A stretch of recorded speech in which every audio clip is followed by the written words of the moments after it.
Welcome to another episode of Keep It Movin Podcast. This is your host, Mike B. Did that sound familiar? I'm with you. Yes. We starting. We on. Trying to get this intro down. Anyway, I got my co-host with me, JT. Say something, JT. I am here. Are you excited? I ain't say that. I said it exciting. Yeah, you sounded. That's why I had to come at you. You know, I had to do that for the people. For the people. Right on. Sometimes you got to go above and beyond for the people. That's what they call me. You know above and beyond. You didn't notice, but we're going to talk a little bit about your show that you own to explain why we haven't done a show on Keep It Moving in a long time. You know, explain it to the people. But before I do, let's also introduce our lovely executive producer. If we want to. Novelty. What's up, Novelty? What's happening? Happy St. Patty's. That's why. That's why she got that green hair in her head. Like, Yes. what, 3 days early? She's going to dress up on the audio version of the show. No pictures, please. No pictures. But I got green on. Yeah, and it looks very crazy. Yeah, you know. But you know, sometimes you got to get in the spirit. You should have told me I should have wore my kiss me beads. Mm-hmm. You know, my Irish beads. Because, you know, and why she gonna wear red on the 17th? She ain't gonna have nothing to do with St. Patrick. And then gonna talk about she gonna say she forgot. Well, at least I wore my green on Saturday. I remember then. It'll be Red Friday by then. Is football coming up? Nope, that's just her. She just talking. Yeah.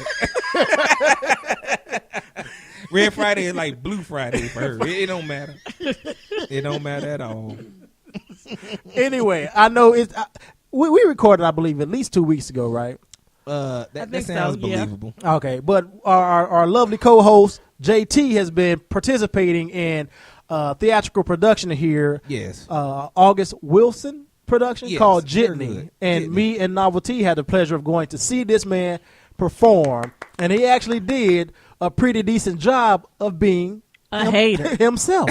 You know, that character had nothing. It had everything. I saw you in that character. I'm only and a you vessel, did it Mike very B. well. I'm only a vessel. Yeah, you channeled your inner self. Now, JT plays a character named Turnbow. Tell us a little bit about the character, just real brief. You know, he's an older gentleman. Yeah, just like you. Nah, okay, I'm just gonna point out the similarities. I think he's supposed to be like 60. About 30 years older than I am. Okay. And but you know, he works at a Jitney station. The Jitney station is like a bootleg taxi cab, you know, for the hood.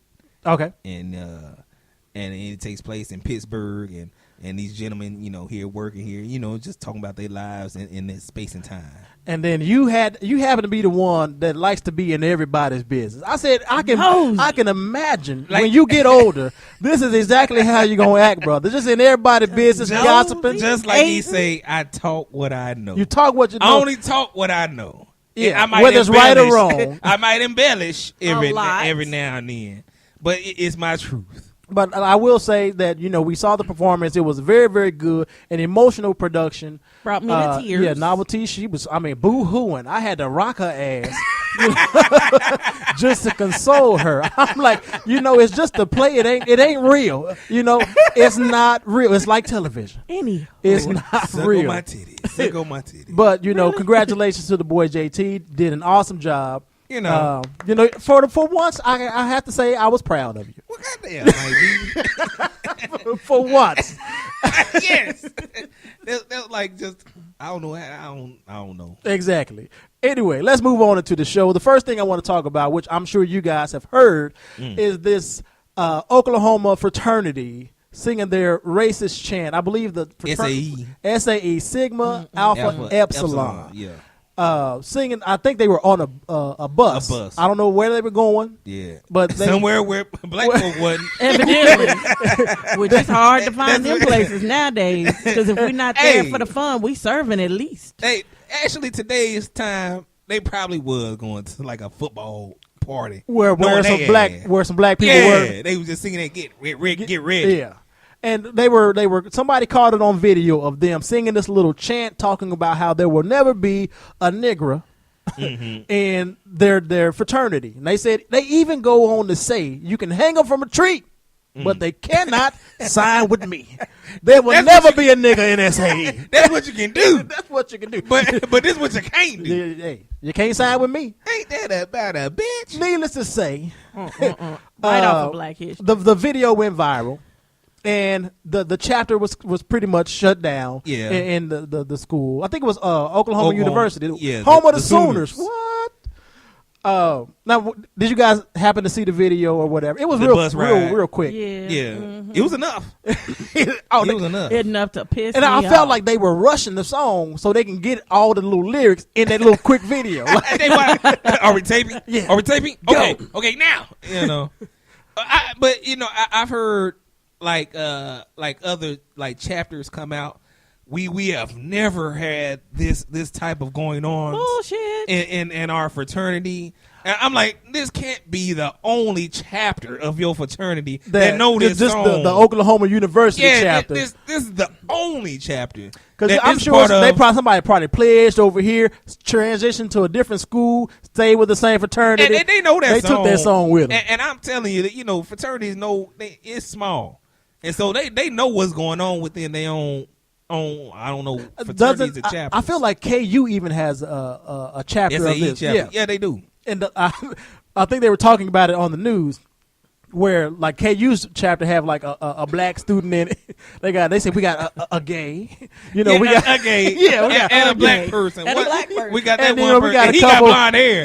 the black one. Yeah, we even he got done dyed his Mexican. hair black. God damn it! I mean, blonde. So it's one of. I feel like you're trying to tell us that he doesn't count, JT. He ain't Jerome. with from St. Louis. with a gold tooth. Nah, and the it dreads. ain't with dread, yeah, with a shell in it. Now, were you guys offended though? I feel like we've come to a point in our society where shit like this is we're just waiting on it to surface, because it's going to surface with technology nowadays. People's true intentions are starting to come out. Were you surprised? Like I say, Did you care? the train It's is never late. You right on that. It's never late. Might be. I mean, especially if you live in America. I mean, we finally seeing it now that everybody got some type of recording device. And people. Most people don't care. So they gon' if it's probably somebody that probably wasn't part of the fraternity. And they couldn't believe. I think they had Did girls you see on the one on the guy video, that too. was just up and he was so excited, like cheering hell everybody yeah. on? My white niggas, we singing this shit. Like he was just. He might as well should have had like a white hood on. How he was going on. And, he was proud. Mm-hmm. He was cheering it on. He probably the one that said this is what we're about to do. Yeah. I ain't gonna say I don't understand, but I know. It goes on, especially in fraternities like that. Yeah. Come on now. What about you, Novelty? Were you surprised? Surprised, no. Coming off of Black History Month, was I mad? Yes. We've gone nowhere. I mean, we are in the exact. We have the same mentality as we had 50 years ago. It seemed like we have the black folk. I'll just say America because I don't know anybody else. Okay. It seemed like everybody had we have the, and I'm just gonna say black folk because I only know about black folk. I don't hang around Too many white others. folk to know. I feel like that's the problem right there, JT. Do we need to have an intervention? Get you some white friends? Let them call you Negro? No, go ahead. Let me shut up. Yeah. Okay, let them call you Negro. See how many white friends you gonna have then. Okay. All right. Zero. But we've had that same talk with each other. You know what I'm saying? The language haven't changed. The different the slang might have changed, but the meaning of the slang haven't changed about our views on America Now, and our position in America. true. a part of me was a little surprised because you would think that the younger generation, as they're getting older, because they didn't have to experience racism or anything like that, you would think we're reaching a point where the younger they won't be racist, because we're all here, we're all in the same schools or whatever. But the fact that these are college students still feeling this same way have people felt 50 years ago. Well, and not only that, we're still having to teach our children the exact same lessons. Yeah, okay, we can go to the same water fountain, but you still don't belong in a certain area in city. You can't go in certain places, especially what are we teaching our black men? We got to teach our black men, don't wear your hood, don't do this, don't do that. We're still having the exact same conversations we were having 50 years ago with our children. The same, like, black cautions. Yeah. Nothing's changed. Hey, don't hang around too. It can't be more than 5 black folk together in a group. Right. Otherwise, y'all done turned into a gang. No more than 2 people in the car. Yeah. If it's 4 y'all, it's a shame you that better make sure you drive the speed limit. Bound to get stopped. Yeah. If it's 4 black dudes. Yeah. That's the truth. It don't matter if they wearing bow ties or hoodies. I mean, they're going to get stopped, or there's a suspicion there. You're right. And after it gets dark, you better not be around. You only have like 2 people in your car going, and they better be like light skinned or something. I think this country They tries better to be put light-skinned. on a pretty face to make it look like it's gone away. But when we are still teaching our children the exact same things our parents taught us and their parents taught them, we've not gone anywhere. True. No, it's like the same jokes, like as far as like as far as police brutality and stuff like that. And I've seen like just recently I've seen like a lot of old shows, like black shows, like Sanford or Jefferson's or something, and it's the same so type relevant. of it's the same joke. type of running joke. The same conversation or same conversation. Although the Jeffersons they made it, they were still having it was still that same problem, right? With middle class black folk. You know what I'm saying? Yeah. And that's why I was telling you before. I was like the play that I'm doing is in 77. But the talk is still relevant is today. still the same. Ain't really the same ain't nothing changed. as Black far folks as still have the same suspicions mindset. about white folk. White folks still have the same suspicions about black that folk. white man crazy. And then referring to him as the man trying to keep us down. Even though during the play, I will say that the author or the writer, he tried to dispel some of our ill feelings towards white men and trying to take it away from us constantly trying to blame the white man for some of the shit that we go through and that we do, because it's not always the white man's fault. Even though he's the quick scapegoat, some shit we put on ourselves. He's the conduit of us. It starts with him. And then the white man or Jesus? Who you pointing at? With the white man. Okay, I'm like, you pointing to heaven. No. Jesus ain't got nothing to do with that.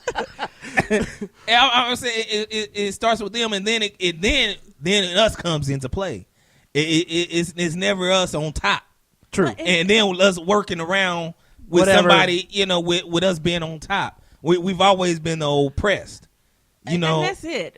We came from a place where we were considered human, and we were brought over here and we were treated as animals. And not only treated as animals, they took the time to do scientific research to show the differences between black people and white people and show how they were less than human.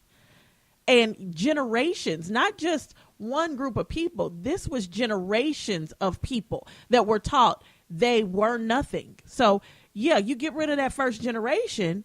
Now all you get, these next set of generations, all they know is I'm a slave. I was born to be a slave. This is all I am. I am not worthy. I am not human. I am less than. And all of a sudden we're free. What do we do with that? Well, this generation never knew that they were kings and queens. And they didn't know all of that. They weren't allowed to read. They weren't allowed to learn. They weren't allowed to have all of that. So yeah, they started it, but we finish it, because now we are still stuck in that same box. We can't get ourselves out of that box to start thinking about something different and start realizing our potential. We can't figure out how to be a team, how to work together. It's either all for me or nobody. If you look at all of the other cultures, families stick together. They work in teams. I mean, look at the Jewish community. They're a team. They work together and they make good money. They work together. They had a choice. They came over here. Right. I mean, no. Choice. It's not about choice. Yeah. It's about what they're doing. They work as a team. You look at Mexicans. They take care of family. You look at the Asians. They take care of family. But you look at black people that know their own culture, though. Right. And you're right. African Americans don't know their own culture. You are right. We're the only people. But we're not trying to find out either. A lot of us are not trying to find out. We too busy worried about what R. Kelly's doing, what Kim Kardashian's doing. We too busy in that than trying to discover who we are. Now we can blame the white man for some things, but now we got to blame ourselves for other things. Get up, learn about who you are, learn about where you came from, and understand what it takes to make change. Change don't happen because you're going to sit there. You can't sit there. I was talking to some lady the other day, and she was telling me how her daughter's a teacher, and they had to call in the police and get, what are those things where you got to stay away from people? Restraining order? Thank you. They had to get restraining orders for 2 parents because the son got an F in class. The parents come up acting a fool. The son saying, well, I got an F. It was my fault. They got to get a restraining order against the parents now because the parents want to beat up the teacher because the teacher gave the son an F, who deserved the F. The 2 kids get kicked out of school, and the little girl was on the honor roll, and she was valedictorian of her class. So now she's kicked out of school.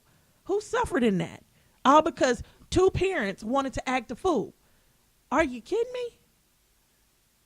We can blame the white man for so much, but then we got to start taking responsibility. So yes, it starts with the white man because they're the one that caused the problem.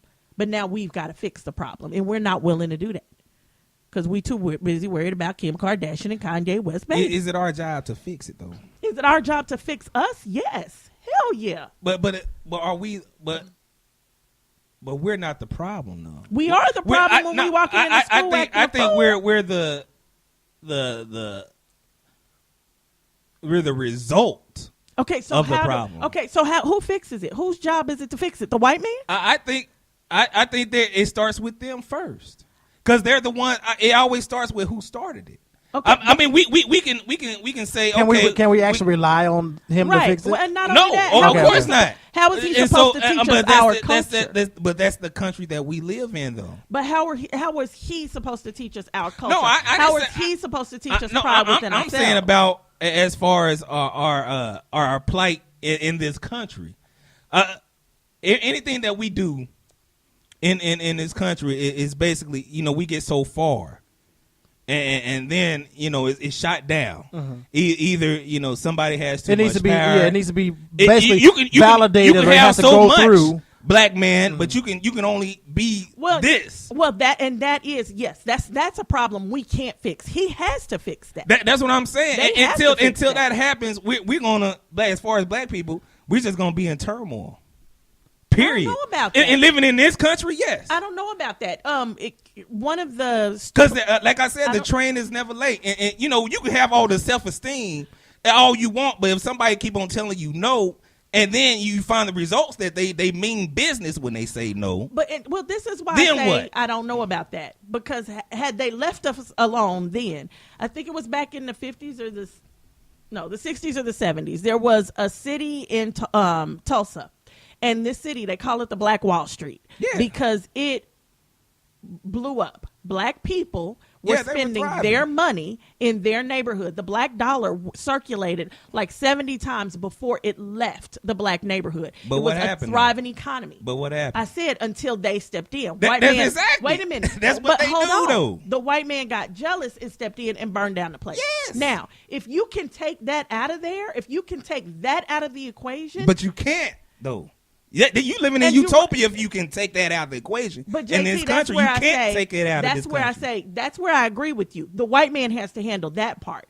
But as far as the black man, they have to handle the part of getting up, doing something, trying to become something. Yeah, we're going around in a circle as long as we hit the top and get stopped. But if that is out of our equation, no, we don't go around in a circle. But right now, if you were to remove them out of the equation, we're not going anywhere because we are focused on the wrong things. I think they did a good job as far as hopelessness in the black community. Talking about Black Wall Street? No, I'm just white folk. Okay, they period. did a damn Making good them job. feel that way. With what they did. And I'm not a person that just the white man for everything. I'm with you as far as we got to take care of our own, but at the same time, every time we get to a point where like the Black Panther Party started with it was education on their own people. They were taking care, having like school lunches and breakfast before the kids go to school and taking care of their own. The only reason they had guns and shit was just protection of them. It wasn't for violent sake. Right. It was like, if you trying to impede on us, we're going to take protect action. ourselves. Yeah. Yes, it was just that. But and then they the COINTEL part, they have like people going into infiltrating, black people turning on other black people, lying or giving information, that type deal. Yep. It always comes to a point where if they're just afraid for us to have some type of advantage, or I wouldn't even call it leverage. It's just an advantage. They don't want us to have some type of advantage in this country, and that's why I said it has to start with them first to change their mind. Because right now, the young kids, okay, I don't care if they say, I got a black friend, we cool. But in the back of their mind, it's still, I still have some type of advantage superiority over you. Feeling, yeah. And they may not even want to feel like that. I agree with that. But they know how things are. And it's just, I wouldn't even say it's passed down. It's just what is. They can have some free loving white parents, but they know, I have an advantage over this black student. It's just reality of it. They not even trying to work, and they know they friend, they black friend, and studied and did everything he could, and he still didn't do it. But I'm CD average, President Bush. And I'm the president of the fucking United States, a cokehead and a drunk, and all of a sudden I'm the most powerful man in the United States. But the black man that's in there had to bust his butt. You got all these smart men in Washington D.C. that's black. What the hell? I agree with that. I agree with that. I guess where I differ, the only place I differ is you say it has to start with them first. It's the first thing. I don't think it has to start with either one first. I think both changes need to be made, period. Right. And I think I understand what JT is saying. I also understand what Novelty is saying. I believe an attitude change needs to happen with black people, period. Of course. Like even if we all get to the point where we reach this plateau where now we need white folks' approval in order to get beyond, why aren't we striving for that, to reach that plateau? We're not. We're focused on the wrong thing. Yeah. And it was funny that you mentioned R. Kelly. I'm like, I forgot all about R. Kelly, actually. Like, just out the blue, just R. Kelly. We know where that's that old school mentality, right? I was watching the Boondocks this morning, the first season when R. Kelly peed on the little girl. I forgot all about that R. Kelly P situation too. I was watching one of my my Viking shows, which is about the Vikings, and well, the black people show about the black people. And this woman, this guy was in pain, and she tried to help him out, and to help him out, she shrouded him, and I'm thinking she's about to give him some quick loving, but she peed on him on his wound, and I'm like, he get bit by a jellyfish? No, he got sliced by a sword. And I said, okay. Pee does. They say pee is like a pain reliever. Well, I know it works when you get bit by a jellyfish. Well, at least that's what happened on Friends. Yeah, I think that's what I think. With it. It doesn't. I think it stunts something. It's something about it was the ammonia or something in pee that is it's up some there. type of chemical. I just next time you get the finger cut novelty, Hell no. I'm peeing on your ass. But I'm just gonna throw that out if there. it was a Viking show, Hold your finger. Hold your finger. God if damn it was a Viking show, I wonder how accurate it was. Did they really use pee back then to? I mean, if she did, I'm pretty sure they Yeah, I mean, this How they much try to is be, pee for you know, this as scene? accurate as they can on this particular show. So- It's on the History Channel. They, Oh well, then it probably was. It's for all accurate. the but it was urine weird freaks. because like I said, my mindset was like, oh, she finna, you know, give him a little Yeah, quickie, yeah. you know, Make him feel a little bit better. Huh? yeah, take his mind off the pain. Yeah. It worked. It would work for me, Uh-huh. but you know, then she peed on Such me. a I man. would feel some type of way. Just so disparate, damn respectful. Just start peeing on me. Yeah. I thought you better give me some good loving and you pee on me. And you didn't even warn me. You just go like, Hey, Anyway. probably that's probably her therapy. it So may did be. she wash him afterwards? No, they Nah, don't. he No, don't this watch- this is no. the Vikings. Vikings, they didn't watch. Yeah. So he rocked around with pee on him for a Hey, month. he was Hey, smiling. If it worked, hey, He was smiling. He said it if you helped in a little pain, bit. Hey, I don't care if you know pee ain't that bad. Now shit, I'll probably feel some type of way. But if somebody peed on me, I wouldn't, and I know it's gonna help. I wish y'all wouldn't could feel see my grossed out. face. I really wouldn't. I would. You know, Ugh, You never been peed on. hell no. All right. Well, anyway, you haven't lived until Until you got peed on. Shit. I would like to thank both of you. I mean, I feel like that was an awesome discussion that I didn't intend to even go there, but I'm glad we kind of did, especially since we weren't able to really get into Black history like we history. wanted to. I felt like this episode, in my mind, served as a great Black history moment for Keep It Moving Podcast. So Yes. once again, your second kudos of the day, JT. Your second kudos. I'm only a vessel, man. Yeah, you let them use you today. I'm only a vessel. But tomorrow, I know you're gonna go back to hating. It's Well, all good. hey, you know, got to do what you got to do, huh? it only drops every now and then. And Every now shout and out then. to you too, Novelty. Thank I you mean, so much. She ain't did shit. She though. did it. You did a lot. I Thank want to you. give you your props. And But, before the police hey. come, Take me back. maybe I should have shut that door before we started. But it feel good though. It does feel good. It is 70 something degrees. Is it? And 70. No, it's 60. okay. It's 60. Like I think it's 65. It's just like a woman that just you try to build She yourself shot me up. She down. shot you right damn She's on me down. down. I I shoot just got lies off the down all ledge. the time. I'm about to spread my wings. Pink, pink. Yeah. She shot me Yeah, you're on your way down, brother. on my way down, and she told me to get some food on the way. Yep. On the way I'm down, hungry. so better she, lip hey, back. look, no, she gonna pee on you on your Yeah. way. just like a bird. Anyway, thank you guys so much for tuning in. Don't forget to check out the website, keepmovingpodcast.com. Also, you can find us on Facebook, same name, as well as Twitter at KIM Podcast. Holla at your peoples. Anyway, until next time, take care of yourselves. Be. Good night.